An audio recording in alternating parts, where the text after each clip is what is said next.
Olá, amigos que acessam a TV do Jornal da Imprensa, obrigado pela companhia. Hoje nós estamos recebendo para uma entrevista o ex-secretário de Segurança Pública, o líder do governo na Assembleia Legislativa e atualmente candidato a vice-governador na chapa do Wanderlan Cardoso, o deputado Ernesto Roller. Obrigado, deputado, por ter aceito aí o nosso convite. Muito obrigado a você, um abraço a todos, parabéns ao Jornal da Imprensa por esse trabalho e um grande abraço ao nosso espectador da TV Jornal da Imprensa e também leitor do Jornal da Imprensa. Ao meu lado, para nos auxiliar nesta entrevista, o jornalista Elvésio Cardoso. Deputado, antes de entrarmos aí na questão da campanha política, vamos ao que realmente interessa com relação a esse imbróglio na questão da CELG. Quem quebrou a CELG? PMDB ou PSDB? Olha, nós temos assistido aqui em Goiás um grande debate a respeito disso. Nós temos assistido montarem CPIs com parcialidade, né? CPIs meramente políticas para dar salvo-conduto a esse ou aquele. O fato neste momento, Lessa e espectadores, o fato importante nesse momento não é mais quem quebrou, porque quebrada já está. O fato que importa nesse momento é quem não está permitindo a salvação da Companhia Energética de Goiás.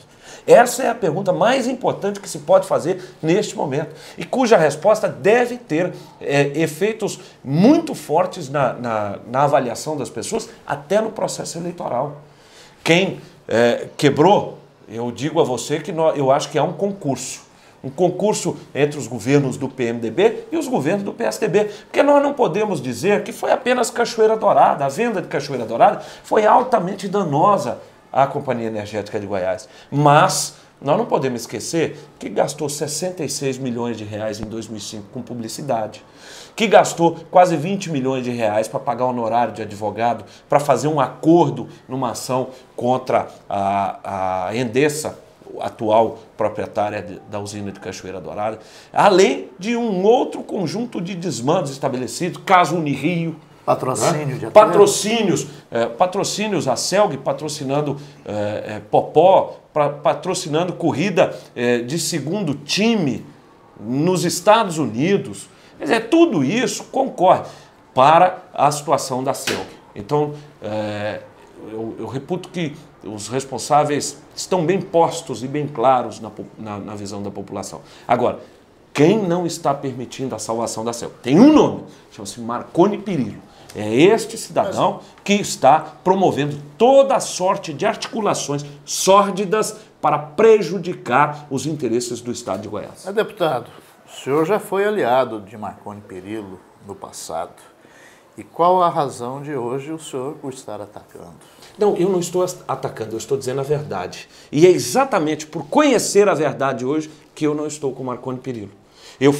Nós todos em Goiás, montamos uma estrutura política lá em 98, desde o primeiro momento, né? Desde o primeiro momento para darmos uma mudança no Estado, para promovermos uma transformação no Estado. E aí, ao longo de 8 anos, todo esse processo de exercício de governo, de máquina de propaganda, nos enganou a todos. Aí nós entramos no governo, e particularmente eu, na condição de secretário de Segurança Pública.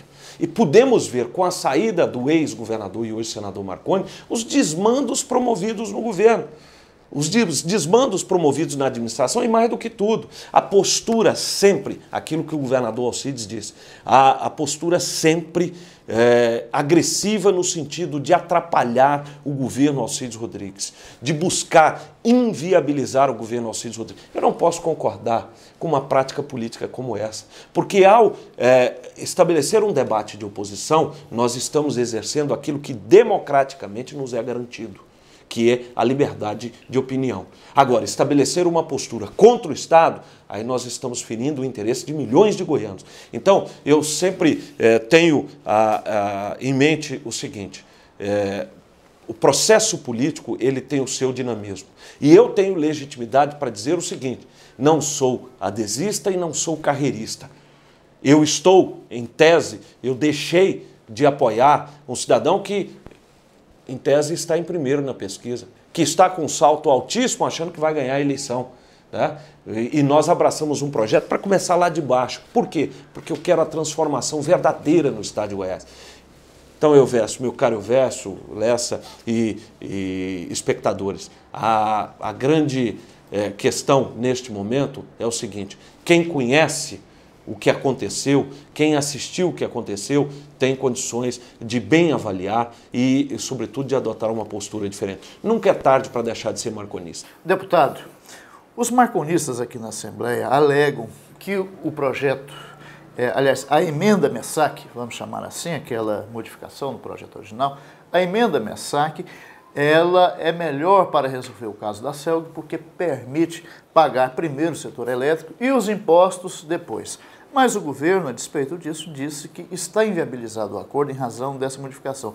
Gostaria que o senhor explicasse para nós e para os espectadores por que esta emenda inviabiliza o acordo que foi feito com a Eletrobras. Bom, primeiro, essa emenda é produto da postura adotada pelo senador a todo tempo. Jogar a pedra e esconder a mão. Essa é a verdade. Prega um discurso de alto nível, prega um discurso pró-Goiás, mas bota todos os seus asseclas, todos os seus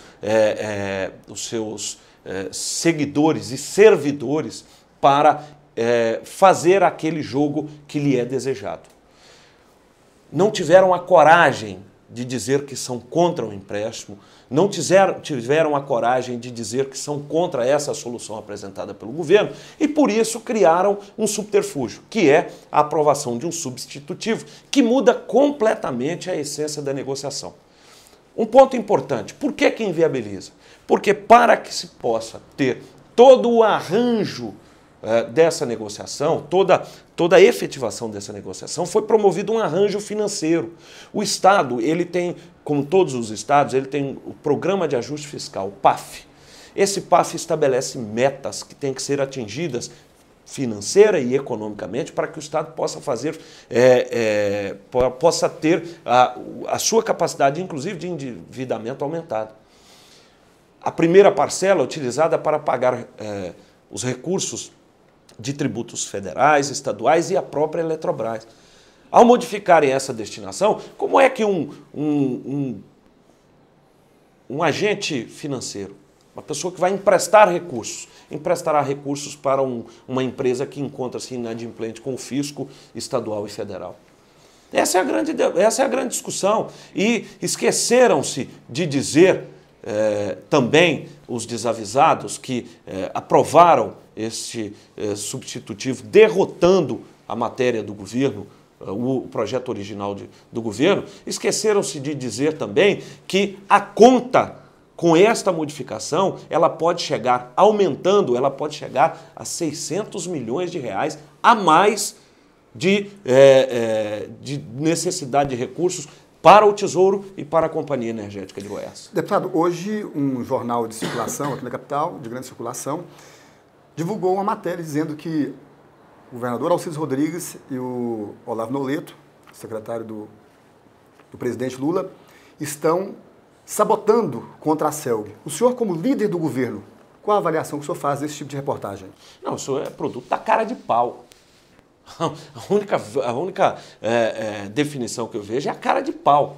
Porque o governador, mesmo tendo sido derrotado o projeto original do governo, o governador orientou para que votássemos favoravelmente, para que ele pudesse, como agente público, representante do Estado de Goiás, pudesse tentar uma solução, mesmo com a modificação que foi feita, a profunda modificação que foi feita. Então, isso é produto exatamente da fábrica, da indústria de mentiras estabelecida em Goiás, para fazer com que todos os goianos imaginem e pensem que o único homem bom que existe no Estado de Goiás é Marconi Perillo, né? E que todos os outros não prestam. A verdade é o seguinte: o governador Alcides é um homem honrado, trabalhador, correto, comprometido, agiu e atuou durante todo o seu governo para buscar essa solução, que foi inviabilizada em outras oportunidades por ações do PSDB aqui dentro da Assembleia, e me refiro ao mês de maio, mês de março deste ano, quando houve a votação de uma outra tentativa, e mais uma vez agora inviabiliza e quer culpar os outros. Quer culpar os outros. Na verdade é o seguinte, o senador deu um tiro no pé. Só que o tiro que ele deu no pé pegou na testa da Companhia Energética de Goiás. E ele agora quer tirar a sua responsabilidade. Ele quer tirar dizendo que ele tentou a solução e que o governador não quis. A verdade é exatamente o contrário. Como é que o senhor vê a questão do PMDB ter comungado com essa ideia do senador Marconi Perillo? Não houve uma diretriz do partido PMDB, houve inclusive uma divisão de votos dentro da bancada do PMDB. Nós tivemos votos favoráveis ao governo, ao projeto original do governo, e votos favoráveis ao projeto de substitutivo do PSDB. E dentro disso vejo que foram posições individuais e não uma posição partidária. Eu digo em relação ao posicionamento do outro candidato, Iris Rezende Machado. Olha, eu quero apenas lamentar que eu acho que o Iris perdeu mais uma vez uma oportunidade histórica de se aliar à população goiana naquilo que é o anseio de todos nós, que é ver essa novela da Companhia Energética de Goiás resolvida, mas com final feliz. Quer dizer, faltou perspectiva a alguns PMDBistas, né? Parece que o interesse eleitoral e o medo de que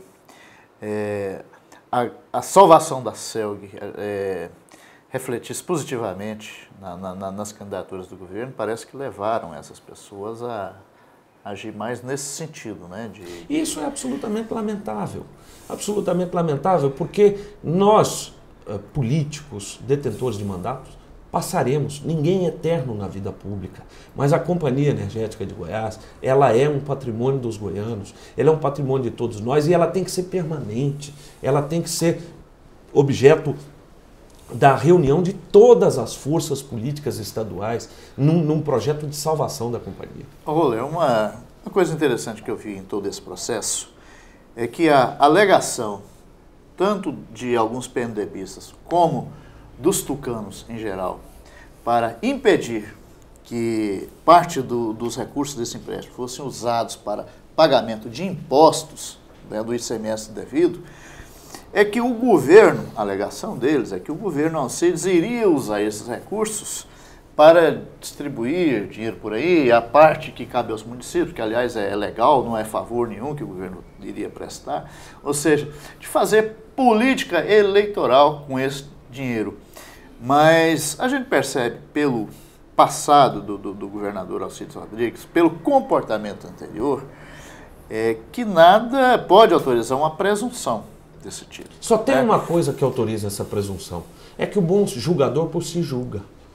A verdade é o seguinte, essa foi uma prática do PSDB a todo tempo, confundir o público com o particular, o interesse do Estado com o interesse privado, os recursos públicos com a disponibilidade de recursos pessoais. E aí quer fazer com que todos se entendam e creiam que são iguais a eles. Não, no governo Alcides Rodrigues não existe essa prática. Nosso compromisso é com a utilização dos recursos.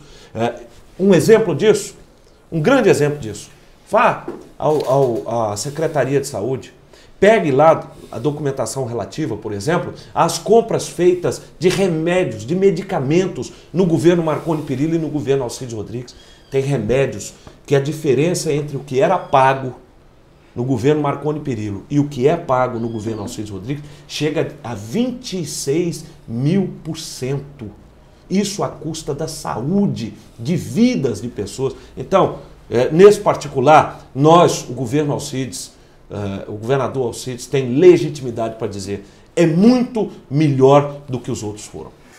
A gente vai dar uma pausa agora, no próximo bloco a gente volta novamente com o assunto CELG e também sobre a polêmica se houve ou não o déficit aqui no Estado.